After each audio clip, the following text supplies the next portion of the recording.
ఈ ఒక్క details update చేసుకోలేకపోతే ఎన్ని బ్రాండ్ కొలాబరేషన్స్ వచ్చినా సరే మీరు ఒక్క బ్రాండ్ డీల్ కూడా చేయలేరు. అదేంటో చెప్పే ముందు ఈ వీడియో సేవ్ చేసుకొని మన పేజ్ ని ఫాలో చేసి పెట్టుకోండి. మానిటైజేషన్ ఎలిజిబిలిటీ అయిన తర్వాత డిస్కవర్ ప్రాజెక్ట్స్ అనే ఆప్షన్ లో వచ్చే బ్రాండ్ కొలాబరేషన్స్ అన్ని మీకు నార్మల్ గా డిఎంస్ లో అప్రోచ్ కావు. త్రూ ఈమెయిల్ అవి అప్రోచ్ అవుతాయి. మీ కాంటాక్ట్ డీటెయిల్స్ కానీ అప్డేట్ చేసుకోలేకపోతే బ్రాండ్ కొలాబరేషన్స్ కి మీరు ఐఎమ్ ఇంట్రెస్టెడ్ అని పంపించినా సరే వాళ్ళు మిమ్మల్ని కాంటాక్ట్ అవ్వలేరు. మీ కాంటాక్ట్ డీటెయిల్స్ ఎలా అప్డేట్ చేసుకోవాలంటే మీ ప్రొఫైల్ పేజ్ ఓపెన్ చేసి దాంట్లో ఎడిట్ ప్రొఫైల్ అని ఒక ఆప్షన్ ఉంటుంది.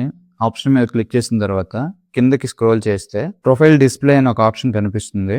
దాని మీద క్లిక్ చేయాలి. అక్కడ డిస్ప్లే కాంటాక్ట్ ఇన్ఫో అని ఒక ఆప్షన్ ఉంటుంది. ఆ ఆప్షన్ ని ఎనేబుల్ చేసి పెడితే యాడ్ కాంటాక్ట్ ఇన్ఫో అని వస్తుంది. దాని మీద క్లిక్ చేసిన తర్వాత ఇలా మీ యొక్క ఈమెయిల్ అడ్రస్ టైప్ చేయాలి. నెక్స్ట్ ఫోన్ నెంబర్ మీద క్లిక్ చేసినప్పుడు మీ ఫోన్ నెంబర్ ఇచ్చేసి అక్కడ ఆప్షన్స్ చూపిస్తుంది కాల్ ఆర్ టెక్స్ట్ అని చెప్పి టెక్స్ట్ అని పెట్టుకోండి. ఎవరైనా మీకు మెసేజ్ చేయొచ్చు. నెక్స్ట్ కింద వాట్సాప్ బిజినెస్ ఫోన్ నెంబర్ దగ్గర క్లిక్ చేసిన తర్వాత మీకు ఇలా మీ ఆల్రెడీ ఎగ్జిస్టెడ్ నెంబర్ కనిపిస్తుంది. లేదు మీరు వేరే నెంబర్ యాడ్ చేసుకోవాలన్నా సరే కింద ఎంటర్ డిఫరెంట్ నెంబర్ అని ఉంటుంది. అక్కడ మీ నెంబర్ ఇచ్చి ఓటీపీ ఎంటర్ చేయడానికి ఒక పేజ్ ఓపెన్ అవుతుంది. ఆ ఓటీపీ ఇక్కడ టైప్ చేస్తే ఆటోమేటిక్ గా మీ వాట్సాప్ నెంబర్ కూడా యాడ్ అయిపోతుంది. వెనక్కి వచ్చి డిస్ప్లేలో చూసుకున్నారంటే మీకు అక్కడ కాంటాక్ట్ ఇన్ఫో కనిపిస్తుంది.